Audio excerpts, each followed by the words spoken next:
Greetings, one and all, to the most cursed, most cringiest corner of the internet. A YouTube channel content creator actively alienating everyone in both the analog and digital world. Well, welcome, good evening, you wonderful dice of all alignments. I am Lunar Umineko. We're reading The Tragedy of X, Ellery Queen, Act 2, Scene 9. The District Attorney's Office, Friday, September 11th, 2:15 p.m. At 2:15 of Friday afternoon, Mr. Drury Lane was walking briskly along Center Street, hemmed in on the one side by the monumental walls of police headquarters and the other side by the polyglot mercenaries of Lower New York, when he came to the 10-story building, number 137, in which the County of New York saw fit to house its chief prosecutor. He turned in, crossed a corridor, entered an elevator, and was borne aloft. As always, his features were completely controlled and completely expressionless. A lifetime of discipline on the stage had given him such muscular control of his features as an acrobat has of his limbs. But unobserved now, there was a certain unsuppressed glow in his eyes that was significant. It was a glow of excitement, of anticipation, the fire of a hunter's eyes as he crouches behind his covert gun poised, the shine and the joy of keen living and keen thinking. Looking into those eyes, it would be impossible for an observer to conjure the man behind them as having led a thwarted or incomplete existence. Something had tapped the juices of his ego, flooding his being with new energy, directing the vital stream into new channels of confidence, vigor, and alertness. Yet, when he opened the door to District Attorney Bruno's outer office, the light had been quenched, and he was merely a youngish man, dressed in oldish clothes. Someone spoke guardedly into an inter-office communicator. "Yes, Mr. Bruno," he turned about. "Will you have a seat, sir? Mr. Bruno is very sorry, but he is in conference with the commissioner. Will you wait?" Lane said he would, and sat down. He rested his chin on the knob of his stick. 10 minutes later, while Lane reposed peacefully with closed eyes, the door from Bruno's private office opened, and the district attorney appeared, followed by the tall, stout figure of the police commissioner.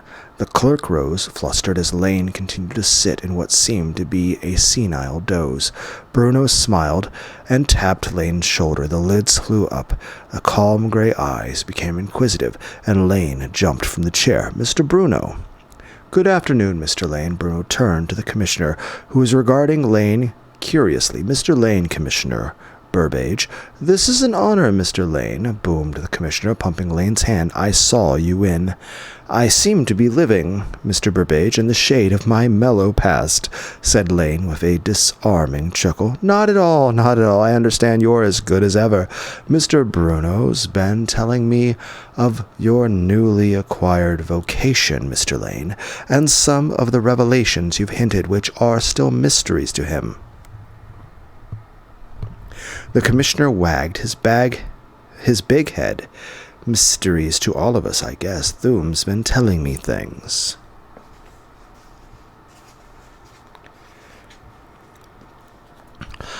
"The idiosyncrasy of an aging man, Mr. Burbage. Mr. Bruno has been more than patient." Lane's eyes crinkled. "You bear for me, Mr. Burbage, an illustrious name. Richard Burbage, the most eminent actor of his time, was one of Will Shakespeare's 3 lifelong friends." The commissioner seemed vaguely pleased. They chatted for a few minutes. Commissioner Burbage excused himself, and Bruno ushered Lane into his private office. Inspector Thune was hunched over a telephone, his face a study of incredulity. He jerked a heavy eyebrow in greeting, his ear hooked to the receiver. Lane sat down facing Thune. "Now listen," said the inspector. While he had been listening to the voice in the receiver, his face had grown redder and redder until it seemed about to burst from sheer impotent rage. "What in the hell are you trying to pull on me? Let me get this straight. Shut up, will you? You say I told you to?" Call me at 2:30 this afternoon and remind me to give you something to do. You're crazy in the head, man, or soused. Soused. What? I told you in person? Hey, wait a minute. Thum turned from the telephone and glared at Bruno. This dumbhead, one of my men, has just gone nuts, I tell you. Hello? He howled into the speaker. You helped me pick up the rug? What rug? You infernal jackass. Oh my god, hold on a minute. He turned to Bruno again. The case is simply blowing up from lunacy. Operative says I was in Woods' room and Weehawken yesterday poking about. By god, maybe it's on the level. Maybe here, you. He cried frantically. Looks like somebody. And then his eyes focused on Mr. Drury Lane, who was watching him with affectionate amusement. His jaw sagged, and intelligence crept into his feverish eyes. A surly grin spread over his face, and he growled into the telephone. Okay, I changed my mind. Just hang around in the room. He hung up and turned to Lane, plopping his elbows on the desk. Bruno looked from one to the other in bewilderment. Well, Mr. Lane? That's one on me, hey? Lane's features ironed out. Inspector, he said gravely, if I have ever entertained doubts concerning your sense of humor, they are now eternally dispelled. What in the world is all this nonsense about? Demanded Bruno. Thum slipped a draggled cigarette between his lips. It's like this. Here's what I did yesterday. I went to Weehawken, interviewed Miss Murphy, searched Woods' room, found a bank book under Woods' carpet, assisted, mind you, by a man who has known me for 6 years. And then I walked out.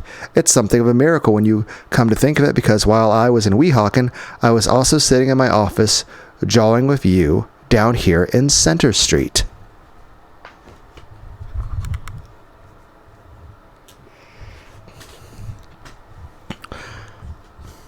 Bruno stared at Lane, broke into a laugh. That's a little unfair, Mr. Lane, and a little dangerous. Not at all. There was absolutely no danger, said Lane blandly. My familiar is the world's premier makeup man. Mr. Bruno, I must humbly ask your pardon, Inspector. My reason for impersonating you yesterday was serious and peremptory. Perhaps my instruction to your operative was a childish prank, but even that was dictated by a desire to inform you, unconventionally to be sure, of the great impersonation. Next time you might let me take a look at myself, grunted Thum. A dang. His jaw thrust forward. Frankly, I don't like... Well, let it go. Let's have that bank book. Lane produced the bank book from beneath his coat. Thum took it and began to pore over its contents.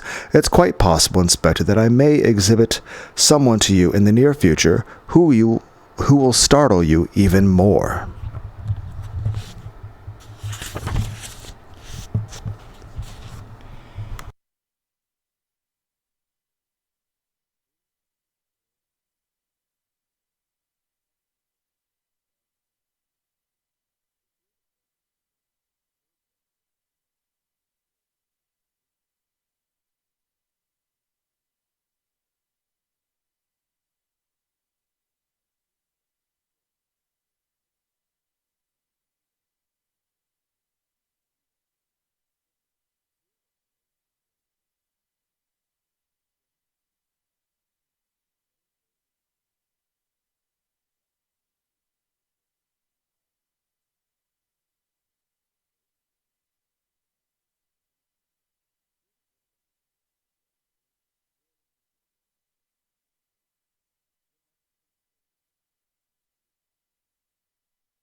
Bah.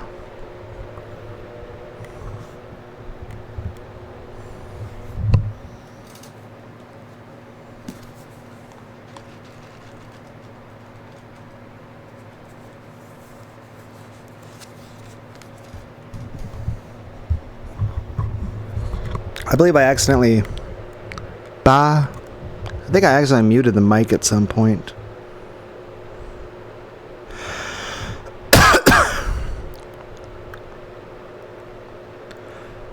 An intelligent defending attorney could make out a plausible argument the other way, remarked Lane mildly. You mean, said Bruno quickly, that there is no direct evidence that DeWitt killed Longstreet? That DeWitt was decoyed to the Mohawk through the agency of someone whose identity he can't disclose for personal reasons, that the scar was planted in Wood's body, in other words, that DeWitt was framed for Wood's murder. Bruno smiled. Of course, that will be the defense, Mr. Lane, but unless the defending attorney produces the author of that call in the flesh, he's sunk. No, I'm afraid that argument won't hold much water. Don't forget that DeWitt's silence, his unwillingness to talk, unless he radically changes his attitude, will tell severely against him. Even the psychology is with us. Listen, said Thune nastily, this isn't getting us anywhere. You've heard our side of the story, Mr. Lane. What's yours?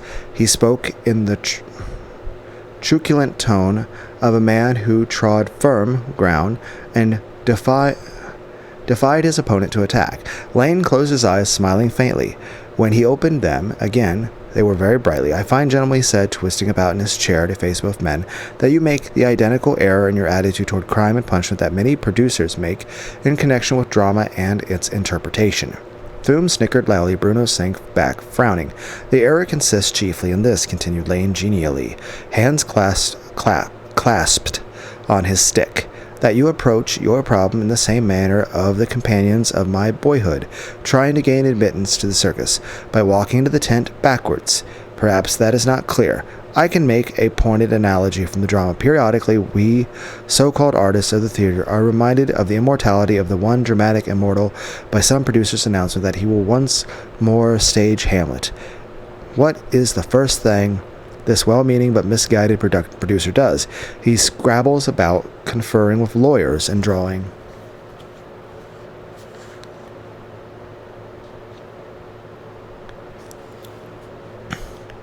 up impressive legal documents, all timed to a nicety with the publicized intention to star the eminent Mr. Barrymore or the great Mr. Hampton in that solely mangled classic.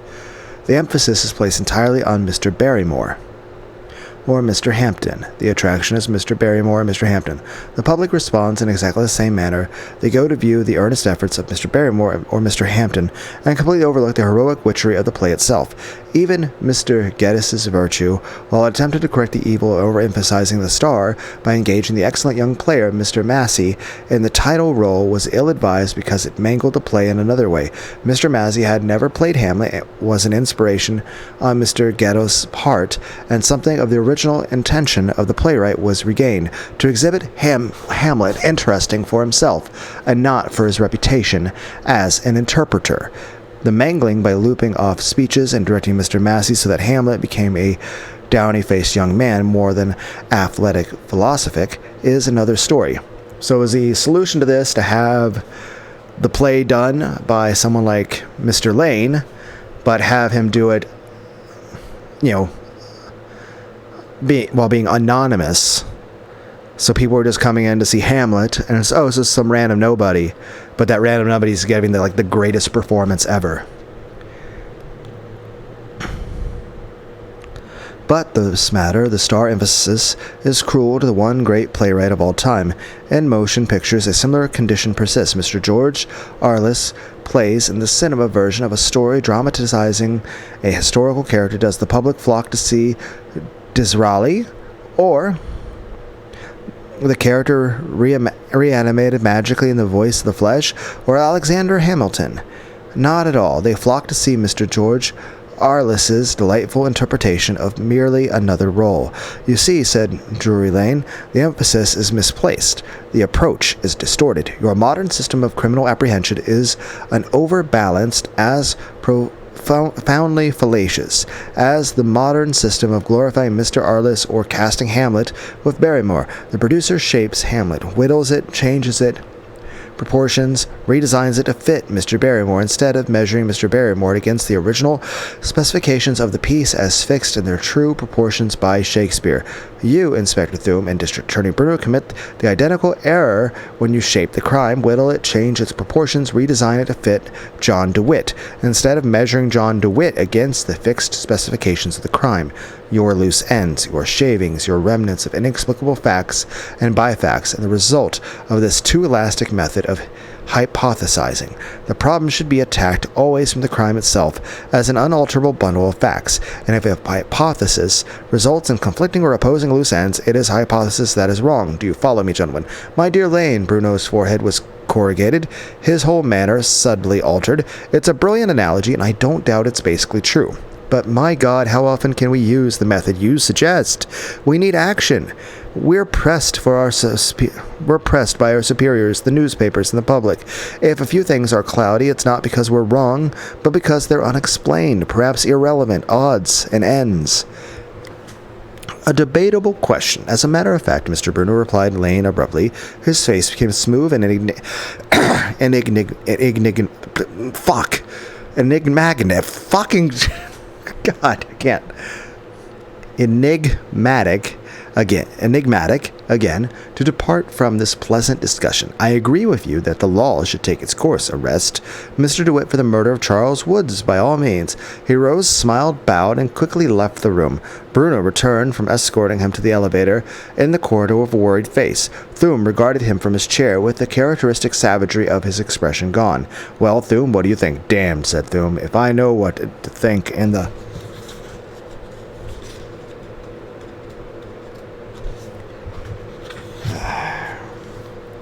In the beginning, I thought he was a doddering old blowhard, but now he got to his feet and began to pace the rug.